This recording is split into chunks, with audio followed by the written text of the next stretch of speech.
কিছু মানুষ রয়েছে যারা স্বার্থের জন্য তাকে ব্যবহার করেছে, আর এই শঙ্কর আঢ্যরি নাম এখন জড়িয়ে গিয়েছে রেশন দুর্নীতিতে। স্বাভাবিকভাবে তার সম্পত্তিও এই মুহূর্তে ইডি আধিকারিকদের নজরে রয়েছে। আর আমাদের প্রতিনিধি জানাচ্ছেন যে এই শঙ্কর আঢ্যর বনগাঁয় কিন্তু বিপুল সম্পত্তি রয়েছে, রেস্তোরাঁ রয়েছে, শপিং মল রয়েছে, সোনার দোকান রয়েছে, আর কি কি রয়েছে জানাবেন সরাসরি আমাদের প্রতিনিধি অনিরুদ্ধ আমাদের সঙ্গে রয়েছেন। অনিরুদ্ধ, এই শঙ্কর আঢ্যর আর কি কি সম্পত্তি রয়েছে এখনো পর্যন্ত কি জানা যাচ্ছে? দেখো শর্মিষ্ঠা, তোমাকে জানিয়ে রাখি যে শঙ্কর আঢ্য দীর্ঘদিন ধরেই বিভিন্ন নানা রকম ব্যবসার সঙ্গে জড়িত রয়েছে। তার মানি এক্সচেঞ্জের ব্যবসা আছে, তার স্কুল আছে নিজের, এবং রেস্তোরাঁ আছে, শপিং মল আছে, সোনার দোকান আছে, একাধিক ব্যবসার সঙ্গে কিন্তু যুক্ত রয়েছেন শঙ্কর আঢ্য।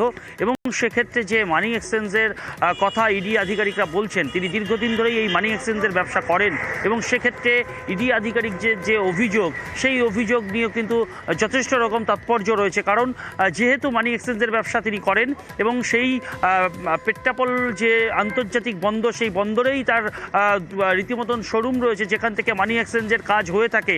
এবং সেই যে ইডি আধিকারিকরা যে অভিযোগ করছেন যে সেই এক্সচেঞ্জ মানি এক্সচেঞ্জ হয়ে সেগুলো বিদেশে যেত, সে ভিত্তি রয়েছে এবং তার তাৎপর্য রয়েছে। এবং তার সঙ্গে সঙ্গে নানা ব্যবসার সঙ্গে শঙ্কর আঢ্য যুক্ত রয়েছে। এবং দীর্ঘদিন ধরেই এই জ্যোতিপ্রিয় মল্লিকের সঙ্গে শঙ্কর আঢ্যের একটি সখ্যতা রয়েছে। কারণ জ্যোতিপ্রিয় মল্লিক ছিলেন উত্তর চব্বিশ পরগনা জেলা তৃণমূল কংগ্রেসের সভাপতি এবং শঙ্কর আঢ্য ছিলেন বনগাঁ পৌরসভার চেয়ারম্যান। সেক্ষেত্রে তার প্রায় 2010 সালে শঙ্কর আঢ্যের স্ত্রী ছিলেন চেয়ারম্যান, 2015 সালে এসে শঙ্কর আঢ্য চেয়ারম্যান। এই যে লং টাইম, অর্থাৎ দীর্ঘ সময় ধরে জ্যোতিপ্রিয় মল্লিকের সঙ্গে সখ্যতা তার বেড়েছে। এবং যে রেশন দুর্নীতির টাকার কথা বলা হচ্ছে, যদি এইভাবে হয়ে থাকে তাহলে সেই টাকা যদি শঙ্কর আঢ্য বলছেন যে তাকে ব্যবহার করেছেন, এই যে বক্তব্য, সেই বক্তব্যের জড়িয়ে গেছে। এবং দুর্নীতিতে তার মাধ্যমে যে টাকা বিভিন্ন জায়গায় ছড়িয়ে যেত, বিদেশে পর্যন্ত যেত, সেই দাবি করছেন ইডি আধিকারিকরা।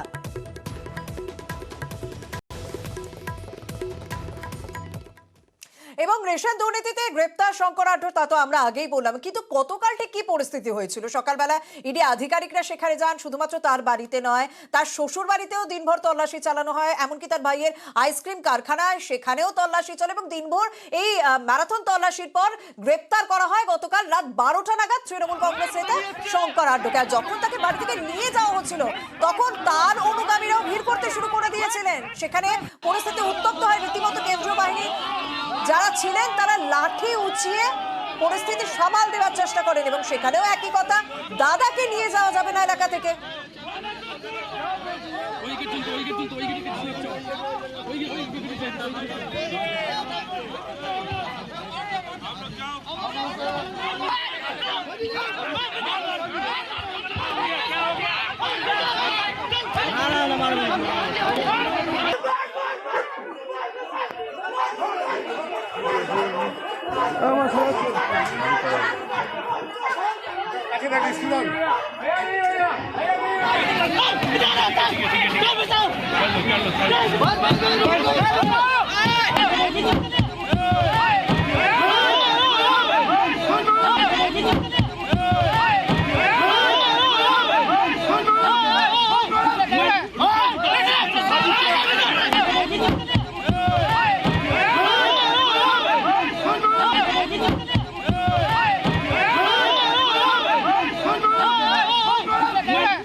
এবার একটু ঝালদার দিকে নজর রাখা